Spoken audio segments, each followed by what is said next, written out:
Hello दोस्तों, आप सब लोग के सामने मैं एक बहुत बेहतरीन कहानी सुनाने जा रहा हूँ। एक बनिया था,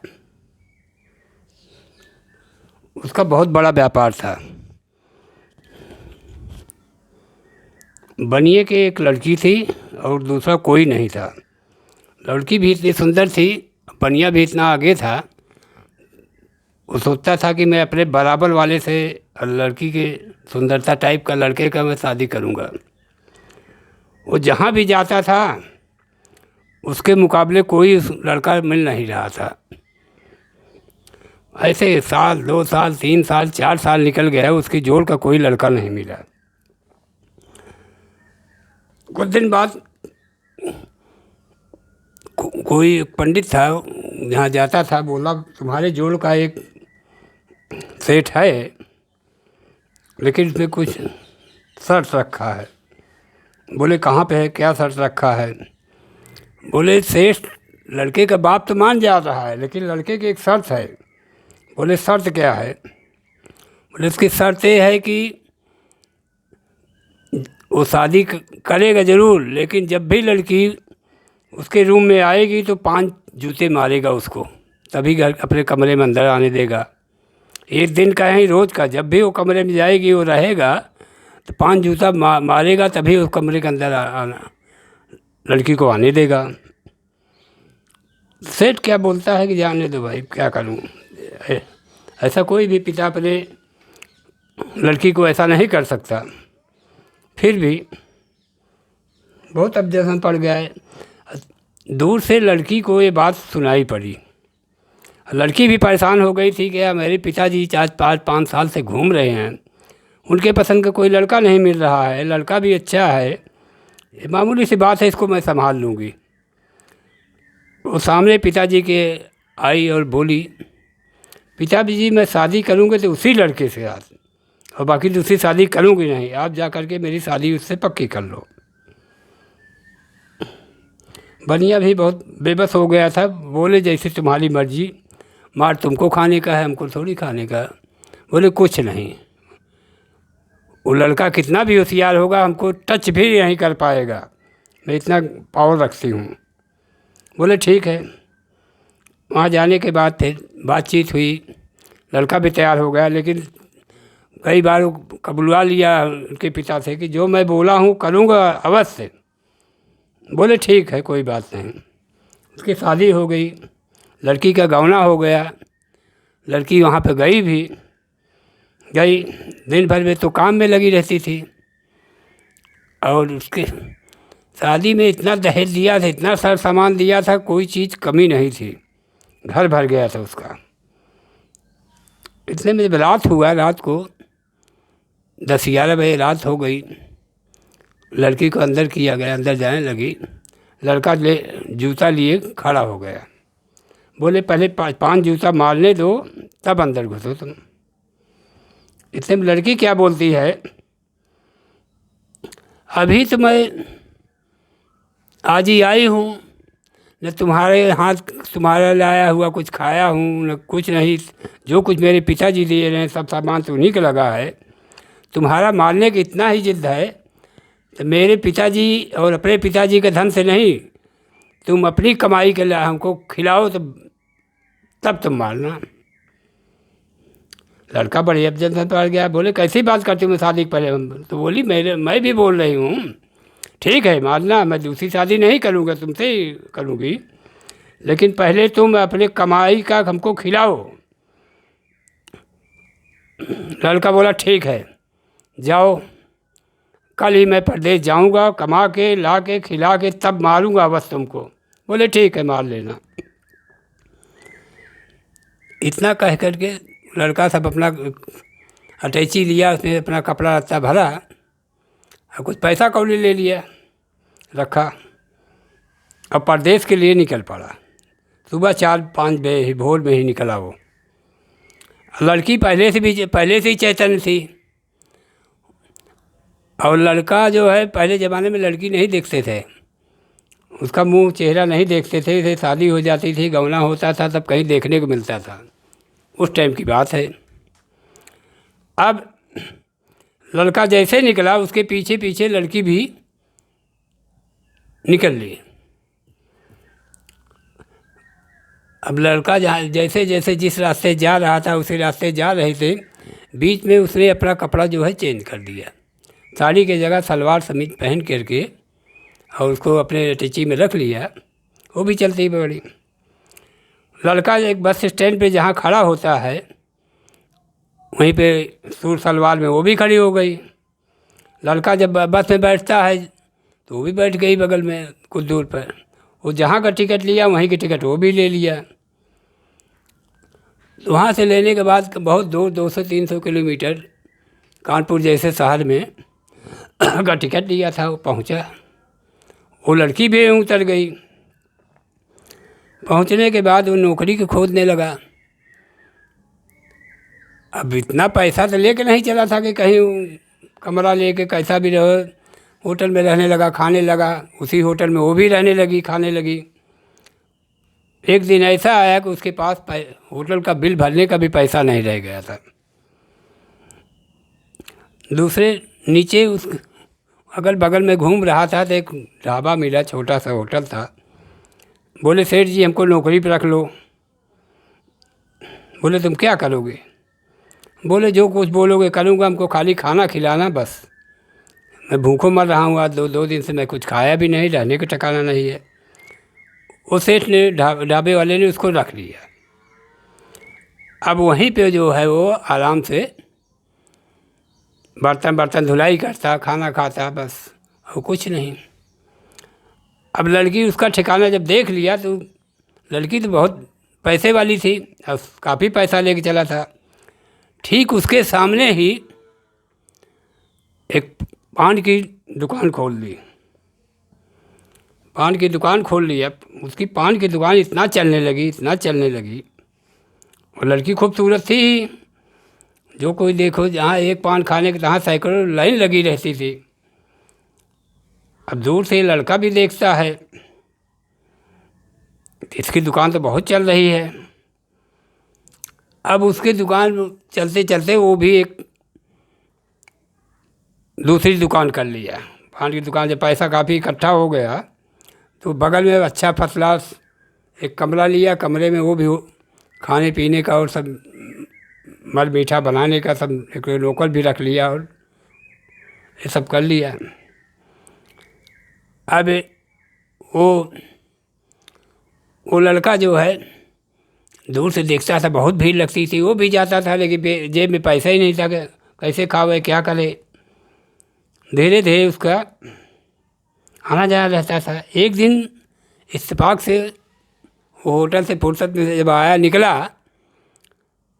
तो उस लड़की की दुकान में कोई नहीं था और दूर से वो देख रहा था। इतने में लड़की बुलाई, वो इधर आ। आने के बाद बोलती क्या दो तुम झांकता रहता, क्या बात है बताओ, क्या है तुमको, क्या खाने का, क्या करने का? बोले कुछ नहीं साहब, मैं तो गरीब आदमी हूँ, एक होटल में कप प्लेट धोता हूँ, जो मिल गया जूठा बूठा खा लेता हूँ। बोले चट सुनो, मेरे यहाँ काम करोगे, मैं तुमको जो अच्छा पगार भी दूँगी। बोले हाँ करूँगी और अच्छा खाना भी दूँगा। ठीक है बोले, लेकिन जल्दी छोड़ के जाना नहीं कहीं। बोले नहीं। उसके बाद उसको रख लिया। बोली काम क्या करना होगा? तो बोली काम तुमको कुछ नहीं करने का है, खाली एक कुर्सी पे बैठे रहना है बस। बोले और उससे क्या होगा? बोले बस काम तुम्हारे एक कुर्सी बैठे रहो, जब मैं बुलाऊं तब तुम जो है बोल देना। बोले ठीक है, और तुमको अच्छे से अच्छा खाना खिलाऊंगा, सोने को दूंगा, लेकिन मैं आधी रात को कभी भी जब बुलाऊं तो एक ही बार में बोल देना। जिस दिन तुम नहीं बुलाने पर नहीं सुने उस दिन तुम्हारी छुट्टी कर दूंगी। अब लड़का वहाँ पे तकलीफ में था ही, बोला ठीक है कोई बात नहीं, लेकिन कुछ काम तो बताओ। बोले तुम्हारे लिए सिर्फ यही काम है, बस कुर्सी बैठे रहो, मैं बुलाऊं। तो धीरे धीरे लड़की जो है पूछती तुम्हारा नाम क्या है? वो अपना असली नाम बताता है। तो उस ज़माने में लड़की लोग अपने पति का नाम नहीं लेती थी। तो बोली ठीक है। नहीं नहीं, ये नाम हमको बहुत अटपटा लगता है, मैं अपनी तरफ से नाम रख लूँ? बोले रख लो। बोले आज से तुम्हारा नाम टालू रहेगा। बोले ठीक है, और तुम यहाँ पे नाश्ता पानी करते रहो, कुर्सी पे बैठे रहो, जब मैं अपने काउंटर से बुलाऊँ टालू, तब वहाँ से बोलना हाँ सरकार, बस इतने करना है, फिर जो कहूँगी वो करना। बोले ठीक है। धीरे धीरे दिन भर में 2-4 बार इसे जब उसकी भीड़ नहीं रहे तो बोले टालो, हाँ हाँ सरकार, नाश्ता पानी किया कि नहीं किया? हाँ भेज दो। नौकर को भेज देती थी, चाय पानी नाश्ता किया। दिन भर में कम से कम 10-20 बार 25 बार ऐसा करते करते जब दुकान बंद हो जाए तो रात में जब लेट जावे खटले पे सोने लगे, जैसे नींद लगे उसे बोले टालो, तो बोलता हाँ सरकार, उठ के बैठने लगे। उसको करीब 6 महीने में इतनी आदत डाल दिया, इतनी आदत डाल दिया कि आधी रात को भी जब बोले टालो तो बोलता हाँ सरकार, उठ बैठे। उसकी ड्यूटी यही थी। बहुत दिन 6-7 महीने बीतने के बाद एक दिन लड़की उससे पूछी कि तुम्हारा भी घर जुगाड़ कुछ है कि नहीं है? तब वो अपनी स्टोरी बताने लगा, मेरे पास भी सब कुछ है घर पे, मेरे पिताजी भी अच्छी सेठ हैं, बहुत पैसे वाले हैं, लेकिन मेरी जिद है, अपने जिद के कारण मैं यहाँ पड़ा हूँ। आज हमारे पास किराया भाड़ा भी नहीं है कि मैं चला जाऊँ। बोले अच्छा पूरी बात बताओ। तो पूरी बात बता दिया कि ऐसे ऐसे मैं अपनी शादी में शर्त रखा था। अब वो लड़की जब आई तो बोली कि अपने पैसे खिला के तब हमको तुम मारो। अब मैं अपनी शर्त भी नहीं पूरा कर पा रहा हूँ, न जा रहा हूँ, कैसे करूँ? बोले ठीक है, उन लड़की से तुम बदला लो, मैं भी चाहती हूँ, मैं तुमको इतना धन दे दूँगी, सब कुछ दे दूँगी, तुम लेकिन उस लड़की से जा कर के बदला लो, मैं तुम्हारी सहायता करती हूँ। और तुम्हारा घर तो मजबूत है ही, तुमको ज़्यादा वो काम नहीं, लेकिन अपने कमाई के इतना दे दूँगी धन कि उसको कम से कम खिलाने भर का रहेगा, अपने कमाई का ही खिलाओ और जूते रोज़ मारना। बोले बहुत मेहरबानी होगी। तो उसको वो एक दुकान पे ले गई, टेलर की दुकान पे पहले ले गई, अच्छा सा कपड़ा खरीद के ले गई थी। तो 8-10 जोड़ी कपड़ा उसको सिलाया, नाप ले लिया, सिला दिया, और एक बढ़िया सा अटैची ले लिया। और उसके कपड़े सब जो पुराने थे तो बेकार थे, सब नया नया अच्छा कोट पैंट सब कुछ ला के खरीद दे दिया। बोले इसमें से जो अच्छा लगे पहन लो, और कल सुबह तुम अपने गांव चले जाना। बोले ठीक है साहब सरकार। अब वो सुबह जब कपड़ा पहन लिया तो पुराना वाला कपड़ा भी उसमें अटैची में डालने लगी। बोले नहीं नहीं ऐसा मत करो, तुम्हारी बड़ी बेइज्जती होगी, ये जितने भी पुराने कपड़े हैं छोड़ दो, सब नया कपड़ा तुम्हारे पास काफ़ी है। उसको बताना तो है तुमको उस लड़की को कि मैं कितना कमा के ले आया हूँ। अब वहाँ से वो चल दिया। लड़की भी पहले से तैयारी कर रखी थी, सब अपना दुकान उकान बेच बात करके सब फिट कर लिया था। जैसे वो निकला वैसे पीछे पीछे ये भी साड़ी में हो गई, बुर्का उर्का ओढ़ लिया अपना, मतलब चेहरा नहीं दिखे, जा कर के वो उसी बस में बैठ गई। जब घर से निकली थी तो घर वाले उसके देखे कि दोनों साथ में जा रहे हैं, कहीं जा घूमने टहलने गए होंगे, आता पता नहीं था। पहले लेटर आता था, वो लेटर भी कहाँ देवे पिताजी। घर में उतरने के बाद आगे आगे वो पीछे पीछे वो भी गई, तो सब बोले कि कहीं गई होगी, भी बात करता हूँ। घर वाले खुश हो गए कि वापस तो आ गए। अब लड़का अब अपनी जगह चला गया और लड़की जो है अपने घर में चली गई उसकी माँ के पास। सब वहाँ पे बोले सब ठीक है। अब धीरे धीरे शाम को खाना वाना बना।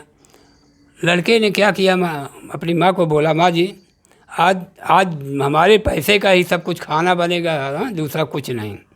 और हमारे पैसे का ही चद्दर, सब वो चद्दर भी खरीद लिया था वहाँ से, चद्दर और बिस्तर सब अलग से मैं ला कर के आज हमारे कमरे में रखा दो, इसमें आप लोगों का कोई भी खर्चा नहीं लगना चाहिए।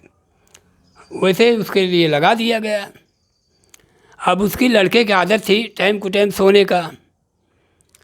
शाम को खाना खाया, उसके बाद नींद में सोने चला गया। अब लड़की ने सब घर वालों को खाना खिलाया, सब कुछ किया, उसके बाद जब सो गए तो कमरे के अंदर घुसने के बाद देखती है कि वो खूब नींद में सोए हुए हैं उसके पति। इतने में जोर से चिल्ला दे, टालो। इतने में अचक के उठता है, हाँ सरकार। और जब देखता है कि उसकी औरत खड़ी है सामने, बहुत चक्का हो जाता है, उसका दिमाग ही एकदम पगला जाता है, जैसे मालूम पड़ता है कि ये क्या हो गया, ये क्या हो गया। और 2-3 बार बुलाया, टहलू, हाँ सरकार करके जब नींद पूरी खुली देखती है मेरी औरत खड़ी है। अब उसकी हिम्मत नहीं पड़ती कि मैं कैसे इसको मालूम क्या करूँ, हाँ ये मैं क्या बक दिया। अब लड़की अभी घूंघट जो है घूंघट में ही थी, पूरा चेहरा नहीं दिखाया था। अब उसमें मालूम पड़ता था उसको कुछ हो गया है, एकदम सुन्न पड़ गया। सब घर वाले दौड़े आए, बोले क्या हुआ क्या हुआ। लड़का उठ के बैठ गया, बोला कुछ नहीं, ऐसा है, अभी आप लोग जाओ, मैं इनको ठीक कर दे, ये सही हो जाएंगे, इनको एक बीमारी है छोटी सी बस। बोले ठीक है। सबके जाने के बाद फिर लड़की बोली, उठाओ जूता मारो हमको। वो ला करके जो पुराना कपड़ा था ला करके उनके सामने रख दिया। अब बोले हाँ तुम्हारा सब कुछ है, तुम्हारा इसके अंदर क्या है, सब कुछ तो मैं दिया हूँ तुमको, अभी जूता उठा के मारो। अब वो लड़का इतना शर्मिंदा हो गया, फिर लगा माफ़ी मांगने कि खबरदार किसी को मत बताना, आज के बाद से मैं अपना ज़बान वापस लेता हूँ, और तुम जैसे पहले थे वैसे आना, कभी जूता मारने का नाम नहीं लूँगा। इस कहानी में यही निकलता है कि बुद्धिमानी से काम लो तो सब काम हो जाता है। अगर ये वीडियो पसंद आया होगा कहानी, तो और अगली कहानी बड़ी छोटी बड़ी अच्छी सी बताऊंगा। हो सके तो लाइक सब्सक्राइब अवश्य कर देना। मैं भी अगर कुछ थोड़ा आने लगूंगा तो थोड़ा भी साधन की कमी है तो पूरा वीडियो बना के आप लोगों तक देता रहूँगा। Thank you.